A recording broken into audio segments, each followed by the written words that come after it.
Nous en parlions il y a un instant, vous avez peut-être entendu cette information, la reconnaissance par l'OMS de l'addiction aux jeux vidéo comme maladie. Bonjour Mickaël Stora. Oui, bonjour Maïtena. Soyez le bienvenu, merci d'être avec nous. Vous êtes psychologue, vous êtes psychanalyste, vous êtes un des spécialistes du jeu vidéo en France. Vous êtes référencé pour nous clairement là-dedans. Est-ce que les conséquences de cette décision vous semblent importantes ou est-ce que vous êtes nuancé à ce sujet ? Écoutez, on va dire que d'un côté, en tant que clinicien, je trouve ça bien qu'on ne soit pas dans une position de déni face à un syndrome que moi j'ai pu repérer il y a plus de 10 ans. Oui. D'un autre côté, je suis plutôt inquiet par les conséquences que ça va provoquer, aussi bien sur le type de prise en charge et peut-être de manière un peu un peu inquiétante sur l'idée que des labos pharmaceutiques nous imaginent une sorte de Ritalin du jeu vidéo. Oui, si c'est une maladie, il y a un médicament, c'est ça que vous craignez.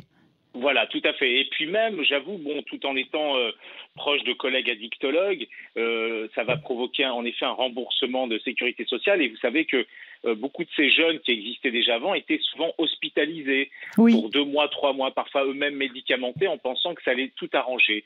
Je ne pense pas que ce soit la meilleure des solutions. C'est une addiction spécifique qui n'a rien à voir avec la consommation de hashish ou de quoi que ce soit. Et bien au-delà, le jeu vidéo en soi n'est vraiment pas une drogue. C'est important aussi de le préciser. Mais Mickaël Stora, s'il y a addiction, il y a bien... vous reconnaissez le problème de l'addiction. Oui, mais il faut bien comprendre que, vous savez, au fond, l'addiction est avant tout une lutte antidépressive. Donc moi, les jeunes que j'ai reçus étaient en dépression.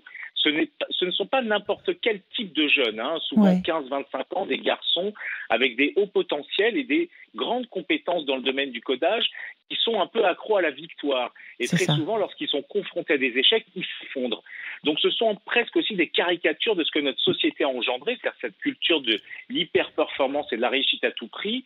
Et c'est vrai que, en même temps, j'ai envie de vous dire, ce sont des jeunes avec des très grandes compétences et à force de les considérer comme des malades, malheureusement, on les enferme, on les stigmatise.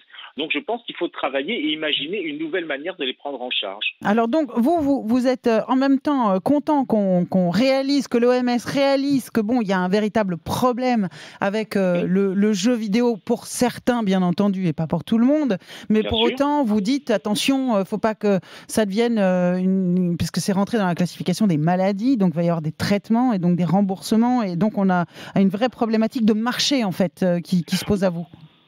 Comme toujours, vous savez, il y a toujours évidemment des gens qui peuvent se frotter les mains d'une certaine manière sur ce type de nouvelles.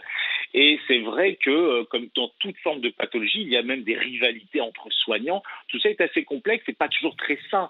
Néanmoins, ce qu'il faut bien saisir, et moi ce qui m'a intéressé en recevant ces jeunes, c'est de comprendre mais pourquoi le jeu et pas autre chose. Et finalement, souvent, ce sont des jeunes avec des hyper compétences en pensée logico-mathématique, souvent de très haut niveau, qui vont au service du jeu. Donc c'est vrai qu'il faudrait essayer de leur redonner confiance. Vous voyez, on est dans quelque chose d'autre.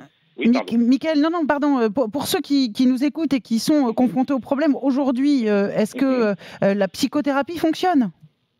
Oui et non. Alors, c'est-à-dire qu'au fond, moi, il m'arrive de faire de la thérapie familiale parce que parfois, il y a des dysfonctionnements familiaux, mais c'est pas toujours suffisant parce que ce sont des jeunes qui ont souvent un rapport hyper pragmatique au monde et très souvent, c'est peut-être une des raisons pour lesquelles il faudrait leur proposer autre chose. Je me permets d'ailleurs, puisque en septembre 2019, avec une collègue qui est elle-même au potentiel et psychanalyste, nous allons ouvrir l'école des héros à Lille, et dont le but c'est de travailler plutôt sur leurs compétences, c'est-à-dire la capacité à pouvoir retrouver une confiance en eux. Le gros souci, c'est qu'à force de ne repérer que la maladie d'une certaine manière, on les enferme et on ne fait que stigmatiser des haines. J'aimerais quand même dire tout de même que là où on peut commencer à s'inquiéter, c'est pas toujours en termes de temps horaire, parce que certains jeux sont passionnants, et les hardcore gamers sont des passionnés, mais c'est plutôt petit à petit dans la rupture des liens sociaux. C'est là où on peut commencer à s'inquiéter, où tout d'un coup la personne se déscolarise totalement. C'est pas quand ça dévore, mais c'est quand ça empêche. Merci infiniment, Mickaël Stora, d'avoir été avec nous pour nous éclairer donc sur cette décision de l'OMS d'inscrire au tableau des maladies le trouble du jeu vidéo. Merci beaucoup.